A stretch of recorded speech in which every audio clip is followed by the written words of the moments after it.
በስመ አብ ወወልድ ወመንፈስ ቅዱስ አሐዱ አምላክ አሜን። አቤቱ ቸር እግዚአብሔር አምላካችን ሆይ በዚህ ዕለት በዚህ ሰዓት በዚህ ስፍራ በቸርነት ስለሰበሰብከን ለዚህ ከፍተኛ ቀጠሮ ስላደረስከን ከሁሉ አስቀድሞ ቅዱስ ስምህን እናመሰግናለን። ቸር እግዚአብሔር አምላካችን ሆይ ሁለት ወይም ሶስት ሆናችሁ በስሜ ከተሰበሰባችሁበት እኔም ከዚያ በመካከላችሁ እገኛለሁ ብለሃልና ቃል ኪዳንህን እንድታጸናልን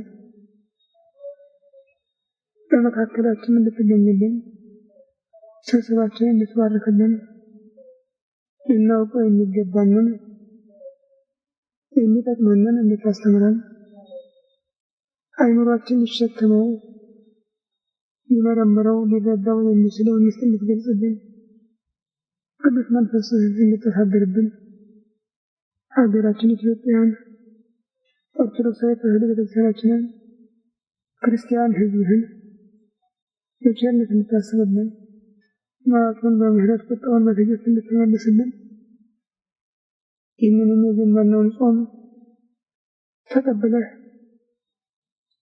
ለስርየተ ኃጢአት ለጸጋ ለበረከት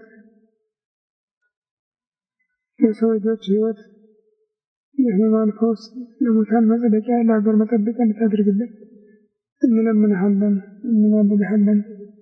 ክብር ምስጋና ለአብ ለወልድ ለመንፈስ ቅዱስ ይሁን ዛሬም ዘወትርም ለዘላለሙ አሜን። አባታችን ሆይ በሰማይ የምትኖር ስምህ ይቀደስ፣ መንግሥትህ ትምጣ፣ ፈቃድህ በሰማይ እንደሆነች እንዲሁ በምድር የዕለት ምግባችንን ዛሬ ስጠን፣ በደላችንን ይቅር በለን እኛም የበደሉንን ይቅር እንደምንል፣ አቤቱ ወደ ፈተና አታግባን ከክፉ ሁሉ አድነን እንጂ መንግሥት ያንተ ናትና ኃይል ምስጋናም ለዘላለሙ አሜን። እመቤታችን ቅድስት ድንግል ማርያም የመልአኩ ቅዱስ ገብርኤል ሰላምታ ሰላም እንልሻለን። በሐሳብሽ ድንግል ነሽ፣ በሥጋሽም ድንግል ነሽ። የአሸናፊ የእግዚአብሔር እናቱ ሰላምታ ላንቺ ይገባሻል።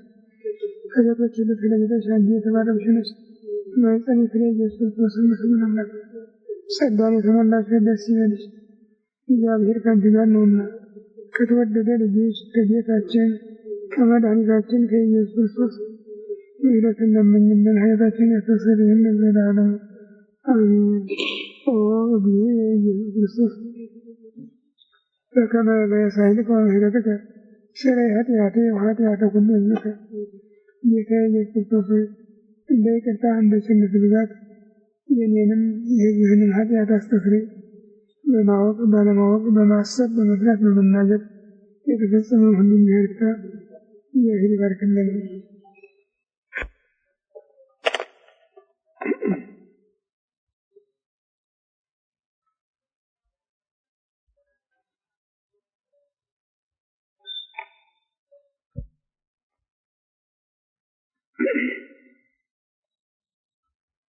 መጋቢት 15 ቀን 1999 ዓመተ ምህረት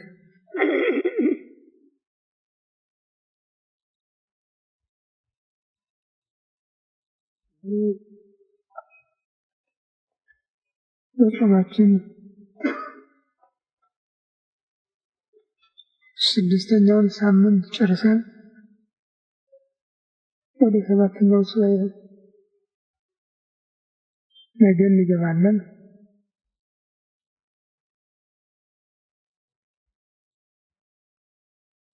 ባለፈው እሑድ ሰንበት ገብርኄር ይባል ነበር። ዛሬ ደግሞ እሑድ ሰንበት ኒቆዲሞስ ይባላል በልማዱ ማለት ነው። መታሰቢያነቱ ግን ያለፈው በአንቀጸ መምህራን ላይ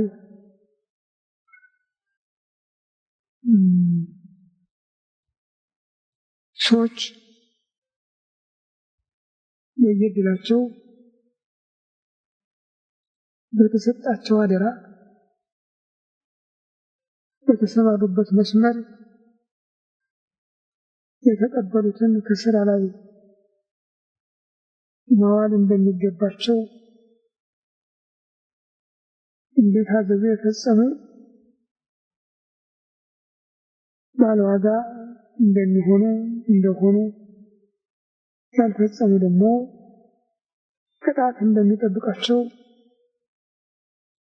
ጌታ በቅዱስ ወንጌል ለምሳሌ የሰጠውን ትምህርት ቤተክርስቲያን የምታዘክርበት ነው።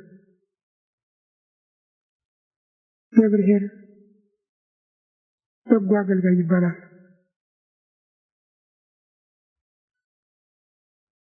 በዚህኛው ተጠርቶ ነው እንጂ የብርሃን አካይም አለበት። ሰነፍ ባሪያ፣ ሰነፍ አገልጋይ ጌታ ትምህርቱን ሲሰጥ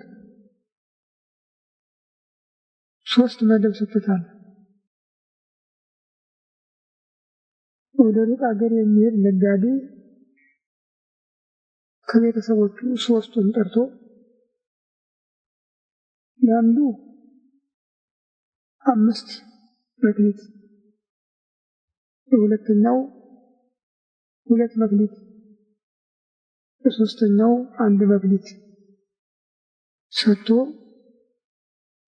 ሁሉንም በሰጣቸው ገንዘብ ነግደው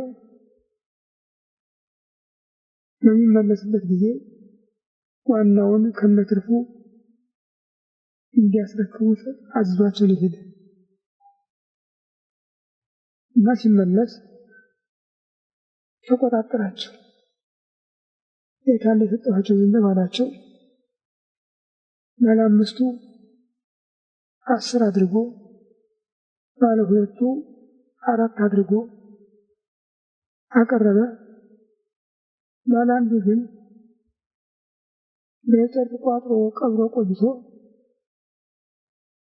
እቹ አንድ ናት ደግሞ ብትጠፋብኝስ የትም ትቸክፍልሃለሁ፣ አንተ ያልዘራኸውን የምታጭድ ያልበተንከውን የምትሰበስብ ጨካኝ ነህ ብዬ ጉድጓድ ቆፍሬ ቀብሬያት ነበረ።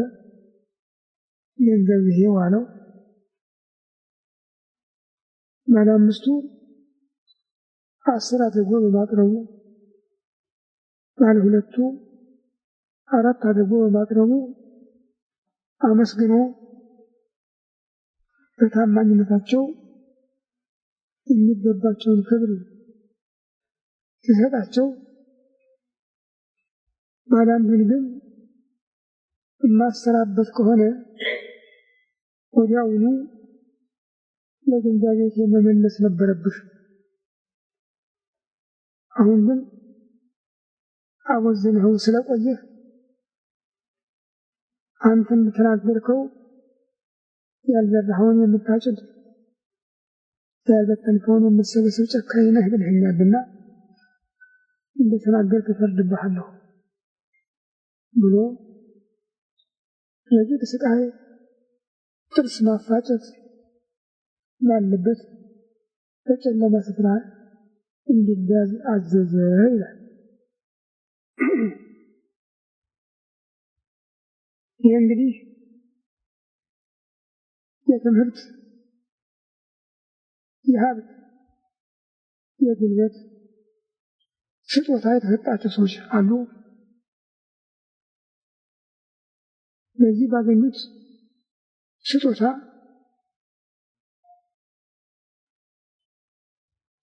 እውቀት የተሰጠው በማስተማር፣ ሀብት የተሰጠው በምጽዋት፣ ጉልበት የተሰጠው በእርዳታ ሰርተው እግዚአብሔርን ሊያገለግሉበት ታዘዋል። እነዚህ ቸልተው ጊዜያቸውን ሊያሳልፉ ግን በመጨረሻ እንዳልኩት ጠያቂ ይጠይቃቸዋል። መጠየቅ ብቻ አይደለም ይፈርድባቸዋል።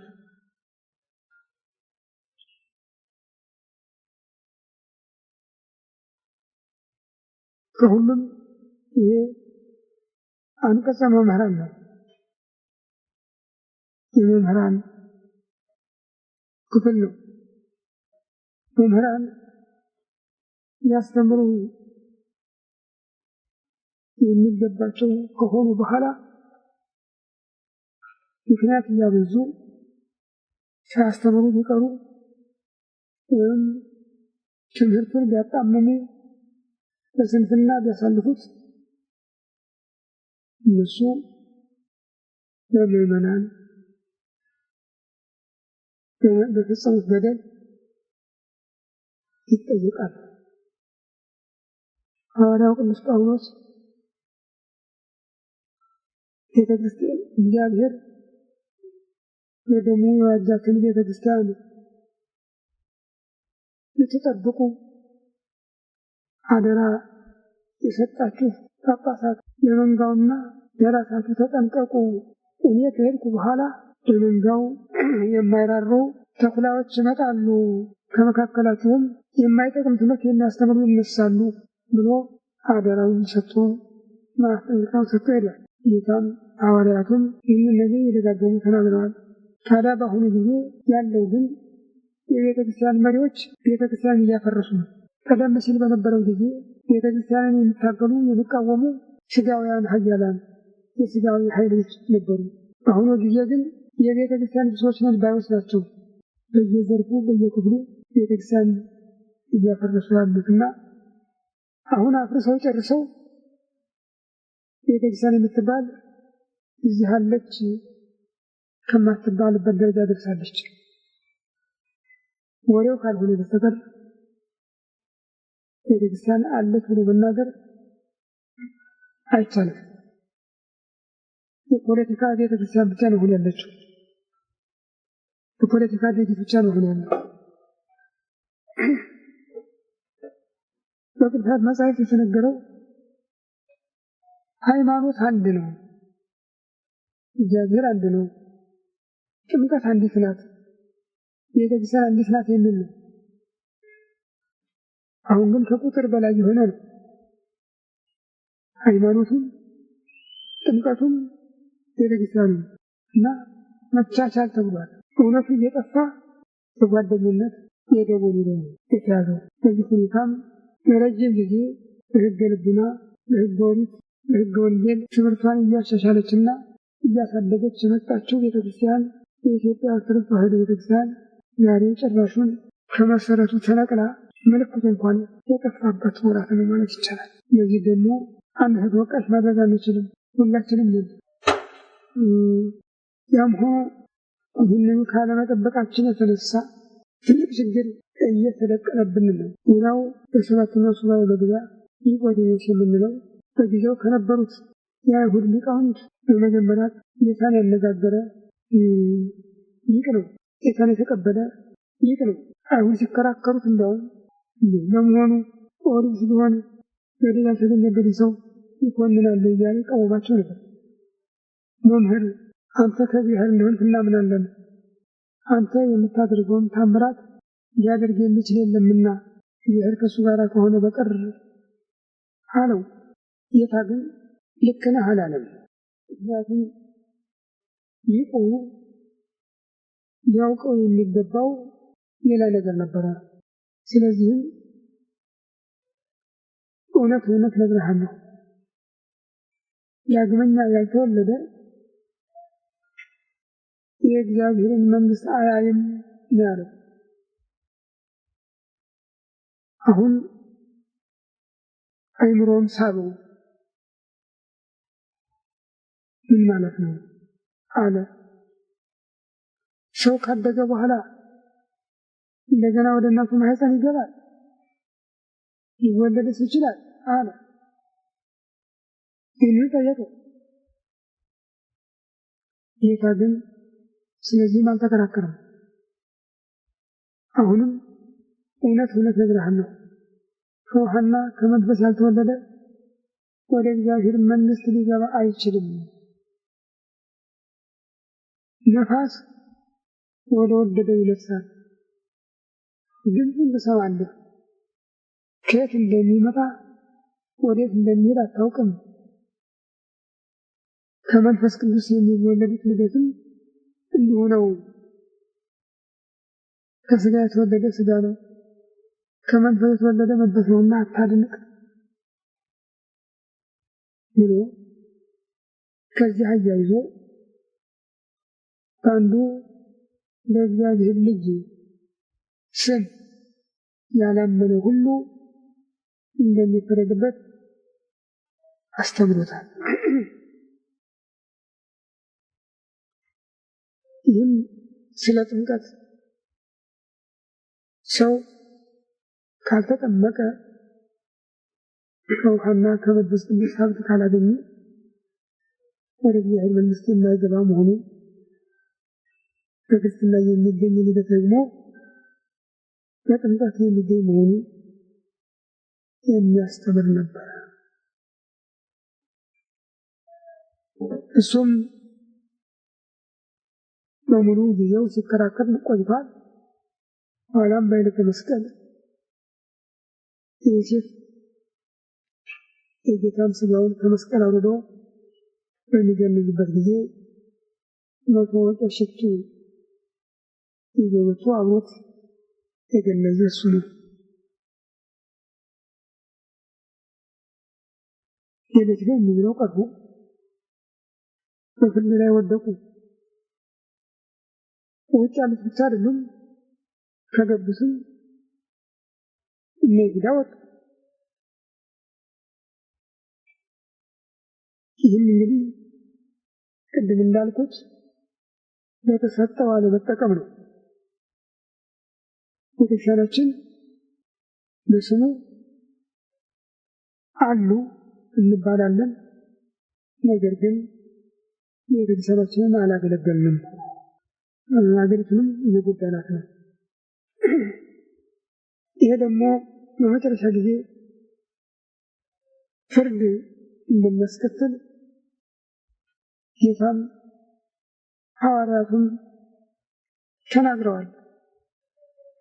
ተጠንቀቁ ብለዋል። ሁሉ መሰናከያ ሳይመጣ አይቀርም፣ መሰናከያ ለሚመጣበት ለዚያ ሰው ወዮለት ብሎ ጌታ ሲናገር ያን የሚከተል ሁሉ አደጋ ውስጥ እንደሆነ ነው የተናገረው። በተለይ ቅዱስ ማቴዎስ በምዕራፍ 24 የመዘገበው ማስጠንቀቂያ አሁን ተራ በተራ እየተራመደ መጥቶ ዋናው ማይበሉ ላይ ነው የደረስነው። እኛ መንገድ ለይተን መሄድ ይገባን ነበር፣ አልቻልንም። ቤተክርስቲያን መታሰቢያ ሄድኩ እንጂ ጊዜያችንን አስጊ በሚያደርገው ሁኔታ አንጻር የሩቅ ታሪክ ያስታውሳችሁ እወዳለሁ። ቀኑ ጭምርም ይቀሰቅሰናል። መጋቢት 15 ቀን፣ መጋቢት 14 እና 15 ቀኖች በመጽሐፍ ቅዱስ ልዩ ቦታ ያላቸው ናቸው። ይልቁንም በመጽሐፈ አስቴር አንባችሁት ከሆነ ታስታውሱት ትችላላችሁ። ከዚህ በፊት ካላነበባችሁትም ወደፊት እንድታነቡት ያስፈልጋል። በምርኮ ከነበሩት ከደነጾር ከማረካቸው ወገን ውስጥ ከነበሩት ታላላቅ ሰዎች አንዱ መርዶክዮስ ይባላል። ከነገደ ብንያም የተወለደ ነው። እሱ ደግሞ ያሳደጋት የወንድሙ ልጅ አስቴር የምትባል መልከኛ ነበረች። እነሱ በፋርስ ሱሳ በሚባል ሀገር ነበር የሚኖሩ። በዚያ ጊዜ የነገሰው ታላቁ አርጤክስስ 127 ሀገሮችን ከህንድ እስከ ኢትዮጵያ ድረስ አጠቃሎ ይገዛ ነበር።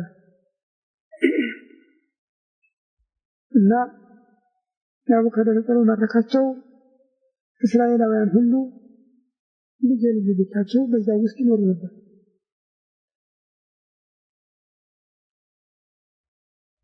ይህ ንጉሥ ሃማ የሚባል የቅርብ ይወደድ ነበር። ሁሉም ይሰግዱለት ይነሱት ነበረ።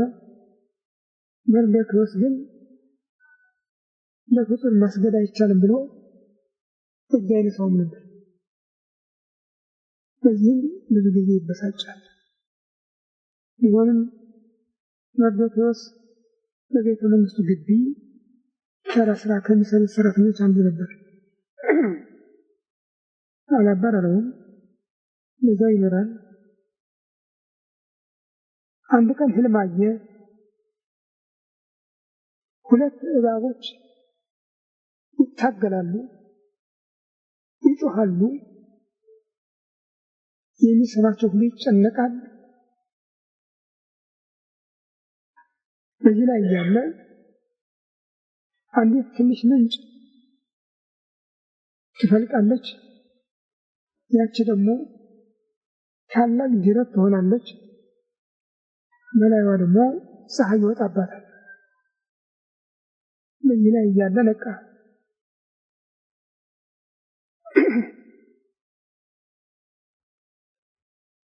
እና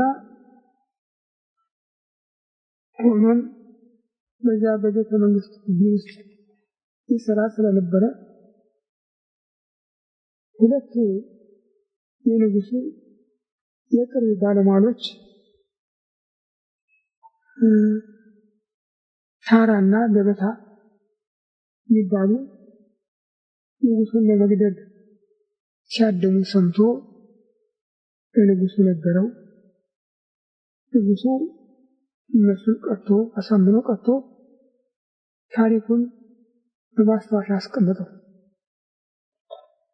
የተወደዱ በዚህ መርዶክዮስን ለማጥቃት ይፈልግ ነበር። እነዚያ የቅርብ ዘመዶቹ ስለተገደሉ ተወደዱ የፋርስ ሰው ነው። ይሄ እስራኤላዊ ነው። በሃይማኖትም በዘርም አይገናኙም። ይልቁንም ለእሱ አልሰግድም እጅ አልነሳም እያለ ገለልተኛ በመሆኑ ጊዜ ነበር የሚጠብቅለትና አንድ ቀን ማታ በቤቱ የይት ተነስቶ ከሁሉም ያስቸግረኝ ይሄ አይሁዳዊ ነው፣ ምን ላድርግ እችላለሁ አለ። ሚስቱ ምንድን ነው? አንተ ነህ ከሁሉም የበላይ ያለ፣ ለምን አትገለውም? እዚህ እንጨት ተከልና ስቀለው፣ ማንም ይጠይቅህ አለች። እሺ ብሎ 7 ክንድ ቁመት ያለው 50 ክንድ ቁመት ያለው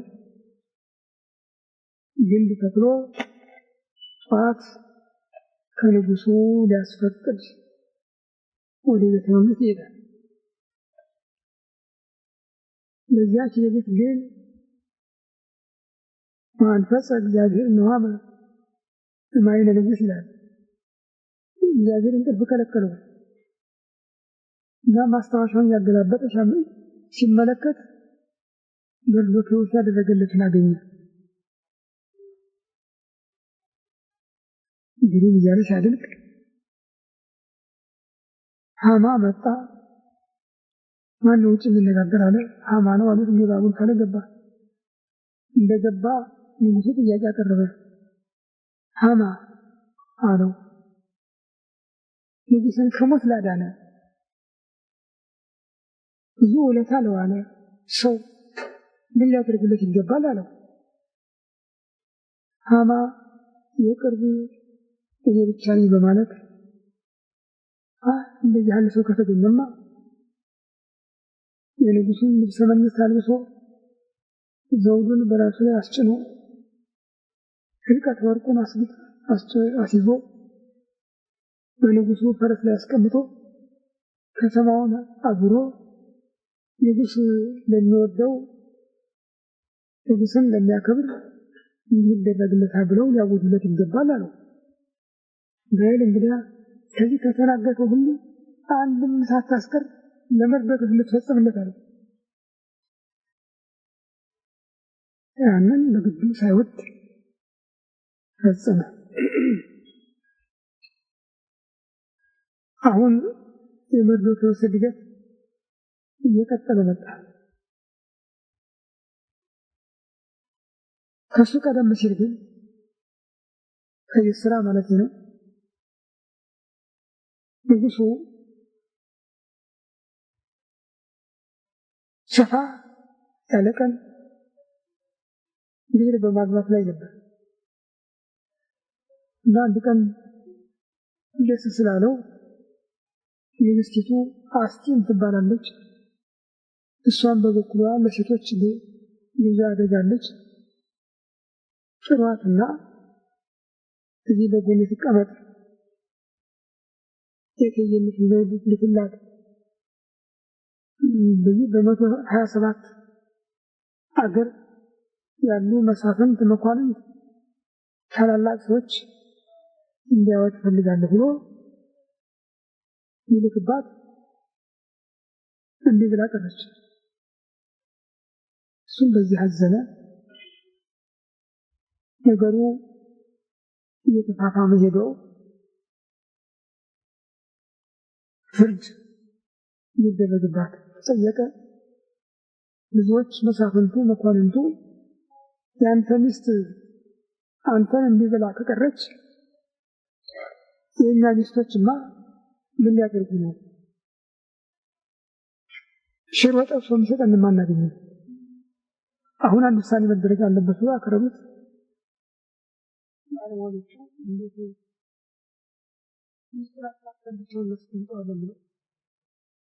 እንዳንተ ያለ ንጉሥ እንዴት ብቻውን ይቀመጣል? ከምትገዛው ከ127 አገር ሴቶች ይመረጡና በቁንጅናዋ የበለጠችው ንግሥት ትሁን አሉት። ከዚያ ሲመረጥ በመጨረሻ 3 ተገኙ። ከ3ቱ ደግሞ አስቴር የምትበልጥ ሆና ተገኘች። አስቴር ተጠርታ ወደ እልፍኝ ገባች። ግን መርዶክዮስ በዚህ ጊዜ ዘሯን እምነቷን እንዳትገልጥ አዟት ስለነበረ አልተናገረችም። እነዚያ ውስጥ ነበረች። ይህ በዚህ እንዳለ ሐማ መርዶክዮስን ለመግደል ባደረገው ቁርጥ ሐሳብ ጠንክሯልና ወደ ንጉሡ ቀርቦ ንጉሥ አንተ በምትገዛው በዚህ በ127 አገር አንተን የማይወድ ሕዝብ አለ። ያንተን ትእዛዝ ያንተን ሕግ የማያውቅ የማይጠብቅ ሕዝብ አለና እኔ እሱን ላጥፋልህ። ይህን ከፈቀድክልኝ ደግሞ 1000 መክሊት ወርቅ በቤተ መንግሥት ገቢ አደርጋለሁ አለው። አንተ የምታጠፋልኝ ጠላቴን ከሆነ ለምንድን ነው ገንዘብ የምትከፍለኝ? ገንዘቡም ላንተ ይሁን ያሰብከውን ማድረግ ብሎ ንጉሥ የሚፈርምበትን የጣት ቀለበቱን አውጥቶ ሰጠው። አሁን ወጥመድ ያዘች አለ። ሐማ ወጥቶ ንጉሡ በሚገዛው በ127 ሀገር ያለ የአይሁድ ዘር ሁሉ በአንድ ቀን መጋቢት 14 እና 15 ቀን እንዲጠፋ ብሎ አወጀ። መርዶክዮስ ይህን ሰምቶ ልብሱን ቀዶ ሄዶ ያለቅስ ጀመር። ቤተ መንግሥት ለመግባት ግን ልብሱን ስለቀደደ በራሱ ላይ ትቢያ ስለነሰነሰ የሚያስገባው አላገኘም። ወደ አስቴር የእልፍኝ አሽከሯን ላከ እና እንዲህ ያለ ችግር ደርሷል። ይህንን ነገር በምንም አይነት መወጣት አለብሽ፣ ሕዝብሽን ማዳን አለብሽ አላት። እንዲህ የፋርስ መንግስት ሕግ ልዩ ነው። ሳይጠራ ወደ ንጉሱ መግባት የሚቻለው የለም። ከገባ ደግሞ ይሞታል። እኔ አልተጠራሁም በሰሞን እንዴት መግባት ይችላለሁ አለችው። አይ በየትም ቢሆን በየት መሞት ሙች እንጂ ሕዝብሽን ማዳን አለብሽ፣ ብቻ ኖሬ እጠቀማለሁ የሚለውን ነገር ተይው። ብታደርጊው መልካም፣ ባታደርጊው ግን እግዚአብሔር ሕዝቡን እሱ ፈቀደ ሊያድነው ይችላል፣ ላንቺ ይቀርብሻል እንጂ አላት። አይ ይህን ካልክ እንግዲህ ፈርደህብኛል፣ ይህን ፍርዱን እቀበላለሁ። ይሁንና እናንተም ጾሙ እኔም እጾማለሁ ብላ 3 ቀን ከምግብ ተከልክላ ከዙፋን ወርዳ መሬት ላይ ተኝታ ከጾመች በኋላ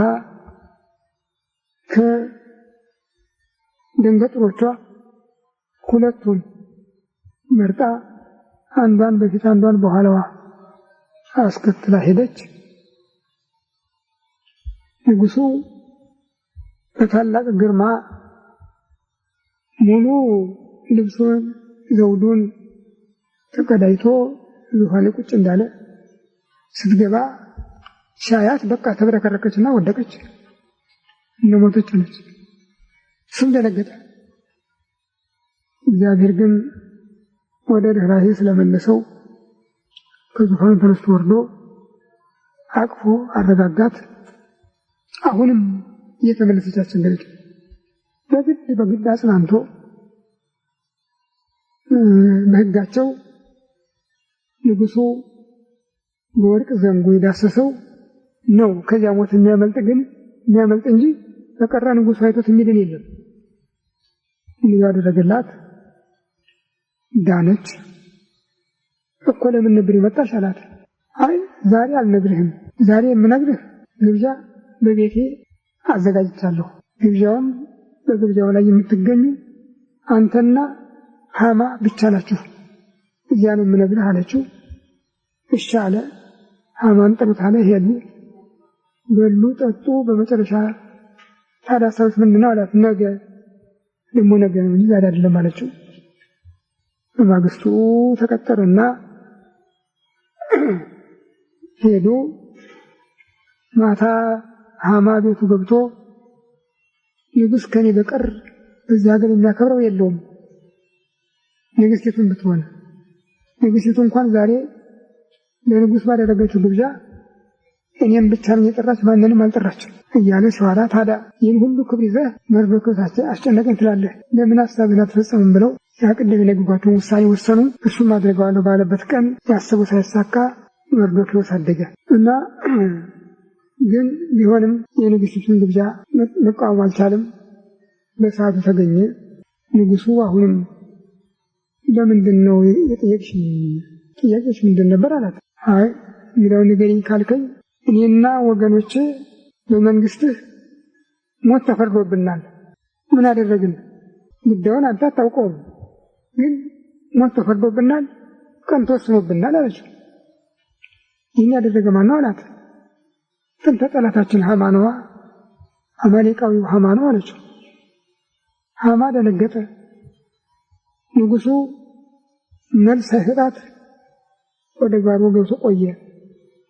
እስኪመለስ ድረስ ሃማ ንግሥቲቱ ጫማ ላይ ወድቆ አንቺ አነደድሽውን፣ አንቺ አብረጂው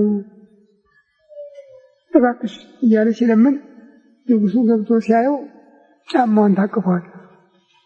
ደግሞ ብለህ ሚስቴን በቤት ልትቀማኝ አሰብክ ብሎ አውጣና በሰይፍ ምታዋል።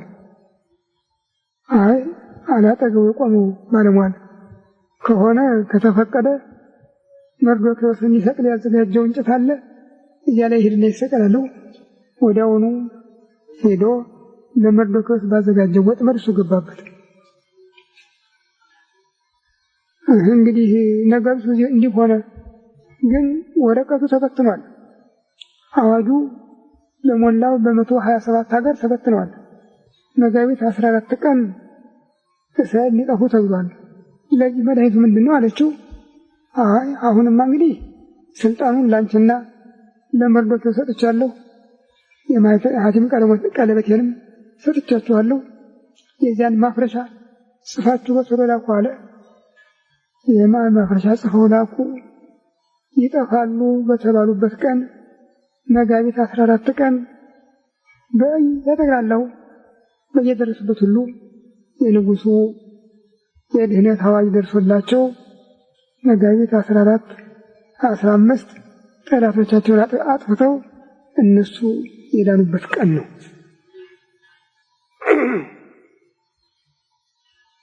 መጽሐፍ አስቴርን አንብቡ። ምን ያህል ከሞላ ጎደል አልፎ አልፎ ነው የጠቀስኩት ነገር።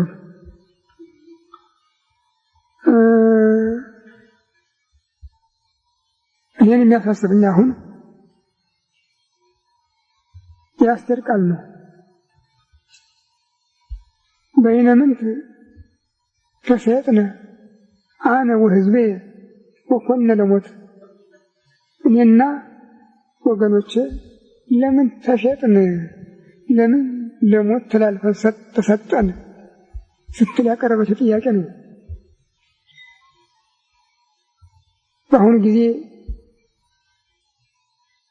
ሁላችንም የምናውቀው ልንጠይቅበት የማይገባን ግልጽ ሁኔታ ነው የሚታየው የዓለም ፖለቲካ፣ ይልቁንም የኢትዮጵያ ፖለቲካ። ሌላው ዓለም ሁሉ ምክንያት አለው። የኛ ግን ምክንያት አልባ ፖለቲካ ነው አሁን የሚንቀሳቀሰው። እጅግ በጣም አስቸጋሪ ነው። መንፈሳዊነት የለም፣ ስጋዊነትም የለም፣ ሁለቱም የሉም። ይሄ ነው የሚባል ነገር የለም። እንዲህ ብል ያው በራሴ ከገበሬ ከመጠበቅ በስተቀር ማትርፈው ነገር የለም። ሁላችሁም የምታውቁት ነው።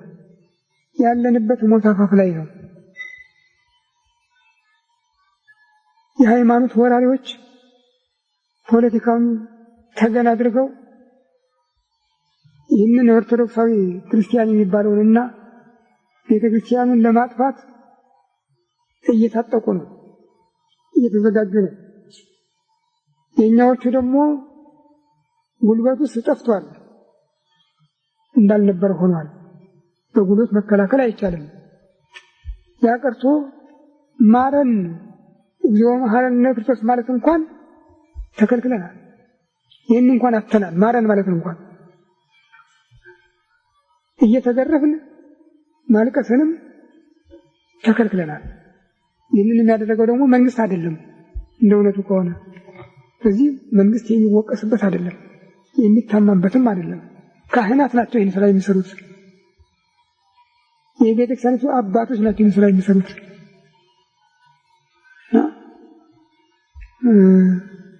ልዩ ልዩ የሃይማኖት ወራሪዎች እየተደራጁ፣ እኛ ግን ሞት አፍ ላይ ነው የተቀመጥነው። እነዚህ እባቦች መርዶክዮስ ያያቸው እባቦች መርዶክዮስና ሐማ ነበሩ። ታገሉ። መርዶክዮስ አሸነፈ። ያቺ ትንሽ ምንጭም አስቴር ነበረች። ትልቅ ጅረት ሆነች፣ ንግሥት ሆነች። የፀሐይ ብርሃን ወጣባት፣ ስልጣን አገኘች፣ ህዝቧን ታደገች። እኛ ግን በእውነት የሚያስደነግጥ የሚያሳፍር ነገር ነው። በገዳማት የሚጸልይልን አባት የለ።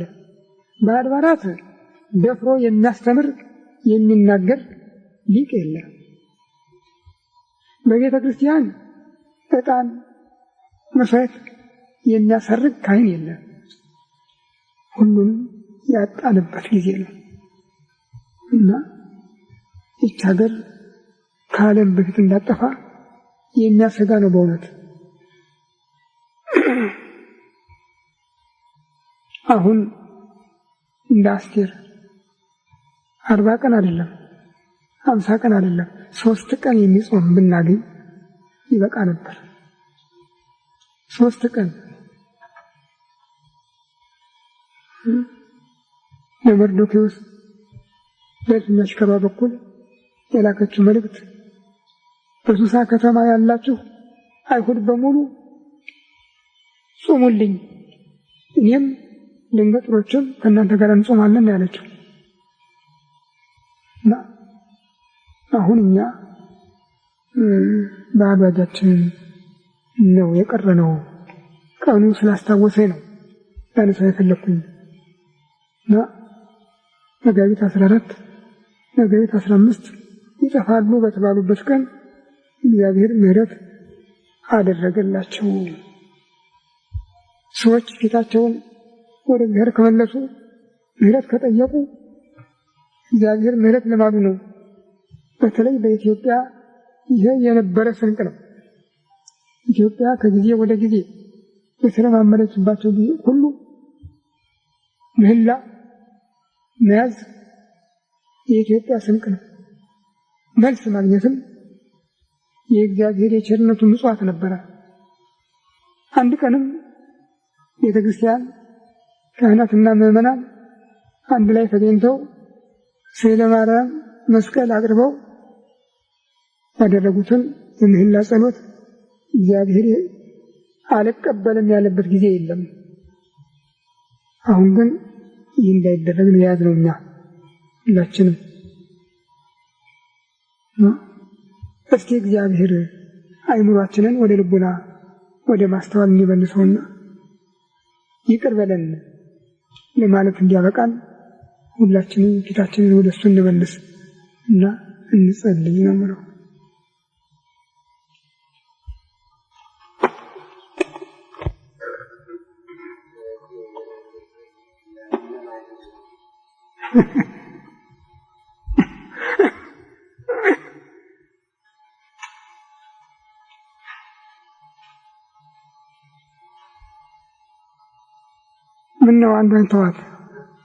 ምነው አንዷን ተዋት?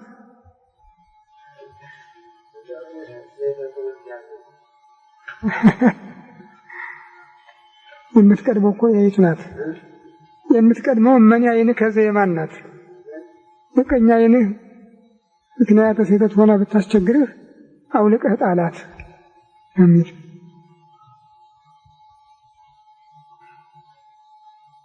እናውቃለን ባዮች ነንና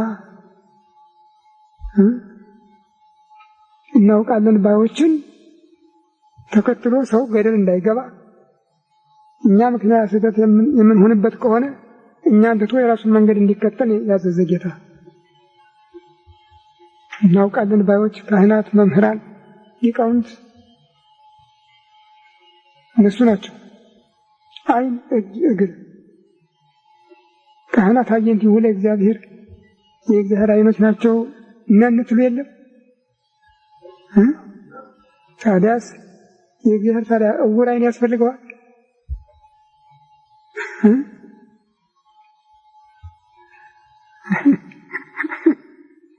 አሁን እኮ እውር ዓይን ነው የከበበው እግዚአብሔርን። እውር ዓይን ነው የከበበው እግዚአብሔርን።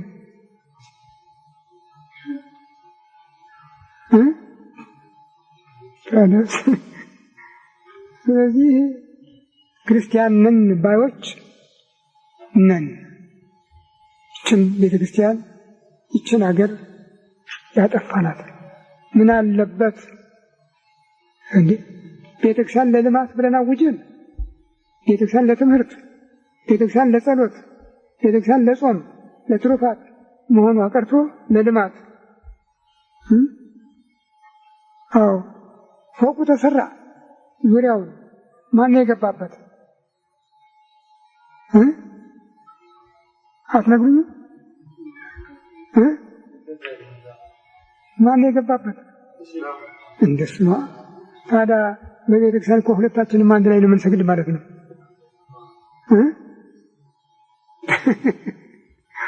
ሁለታችንም አላሁ አክበር እንልባታለን ማለት ነው።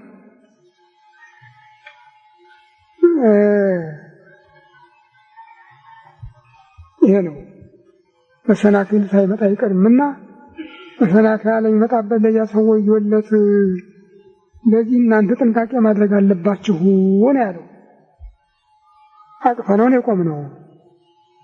አሁን ቤቱ ወይም ቤተ ክህነት የሚባለው ሌላ እርምጃ ሌላ ዘመቻ ነው ያለው።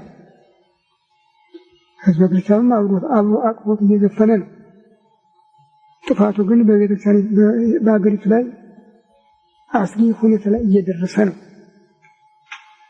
ይህም እኛ ቤት አልመጣም ዛሬ ወደ አድረናል ብለን ካልሆነ በስተቀር በጅማ በይሉባቡር በምዕራብ ወለጋ የደረሰው ሁሉም በር እያንኳኳ ነው። ነገር ግን እንዳልኩት ሌላ አይደለም። ታጠቁና ብድራቸውን መልሱ አይደለም እኔ የምለው። አቤት እንበል ወደ እግዚአብሔር ወደ አዳኛችን አቤት እንበል ነበር። ታዲያ ይህንን የማያስተምሩ ካህናት ለምናችን ነው የምንሸከማቸው?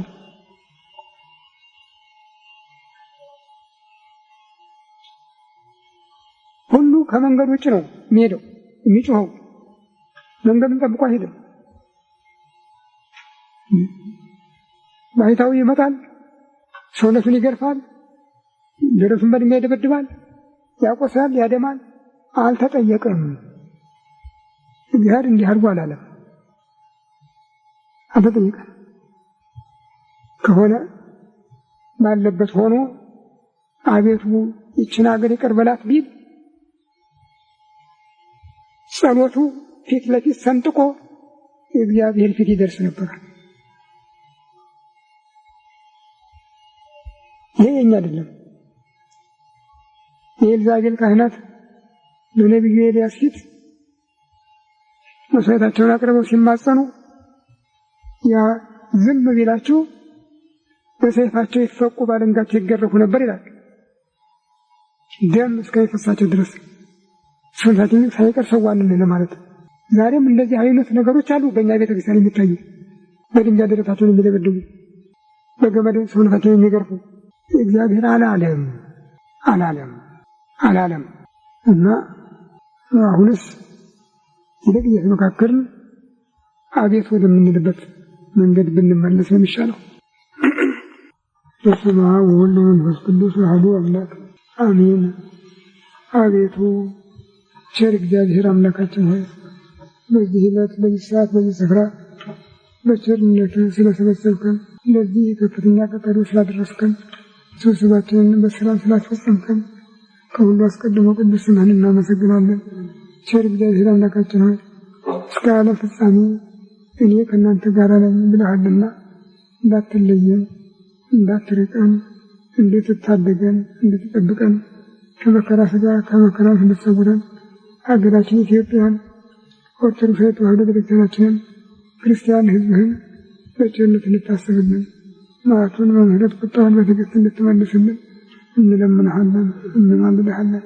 ክብር ምስጋና ለአንተ ለቸር አባትህ ለመንፈስ ቅዱስ ይሁን ዛሬም ዘወትርም ለዘላለሙ አሜን። አባታችን ሆይ በሰማይ የምትኖር ስምህ ይቀደስ፣ መንግሥትህ ትምጣ፣ ፈቃድህ በሰማይ እንደሆነች እንዲሁ በምድር ትሁን። የዕለት ምግባችንን ዛሬ ስጠን፣ በደላችንን ይቅር በለን እኛም የበደሉንን ይቅር እንደምንል። አቤቱ ከክፋት ከክፉ ሁሉ አድነን እንጂ መንግሥት ያንተ ናትና ኃይል ምስጋናም ለዘላለሙ። እመቤታችን ቅድስት ድንግል ማርያም መልአኩ ቅዱስ ገብርኤል ሰላምታ ሰላም እልሻለሁ፣ በሐሳብሽ ድንግል ነሽ፣ በሥጋሽም ድንግል ነሽ። የአሸናፊ እግዚአብሔር እናት ሰላምታ ላንቺ ይገባሻል። ከሴቶች ሁሉ ተባረክሽ፣ አንቺ የተባረክሽ ነሽ፣ የማኅፀንሽ ፍሬ ኢየሱስ ክርስቶስ ይመስገን አለሽ። ደስ ያለሽ ጸጋን የተሞላሽ እመቤታችን እግዚአብሔር ከአንቺ ጋር ነውና ከተወደደ ልጅሽ ከጌታችን ከመድኃኒታችን ከኢየሱስ ክርስቶስ ምሕረትን ለምኝልን ኃጢአታችንን ይቅር ለዘላለሙ አሜን። ሰላም ለኪ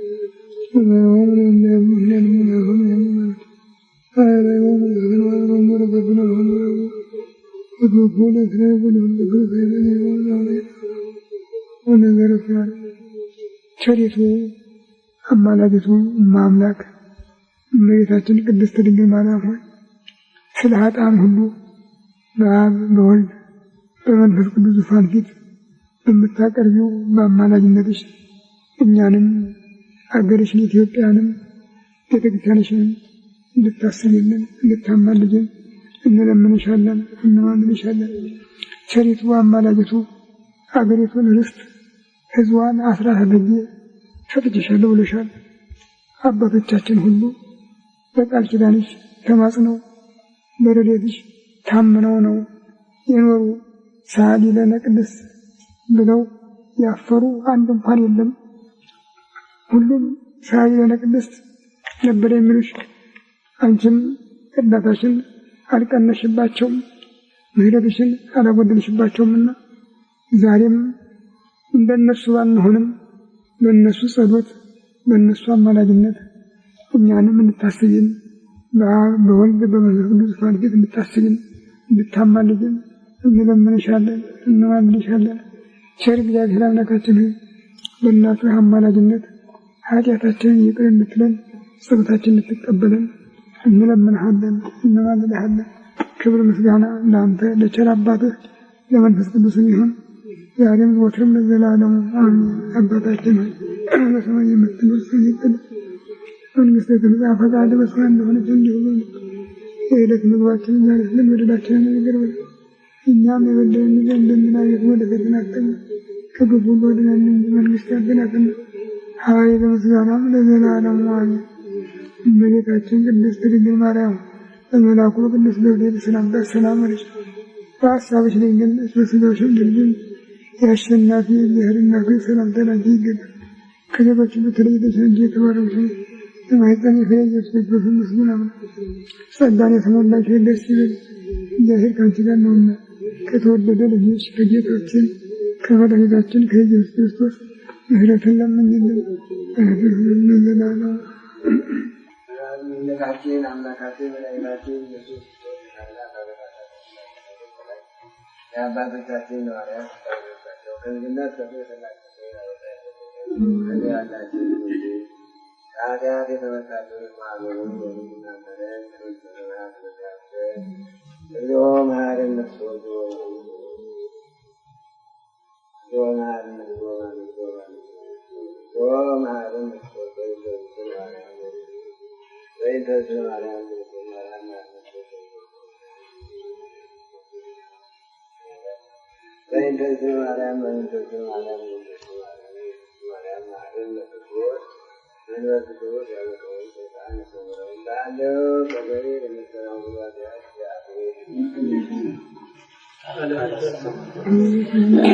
Thank you.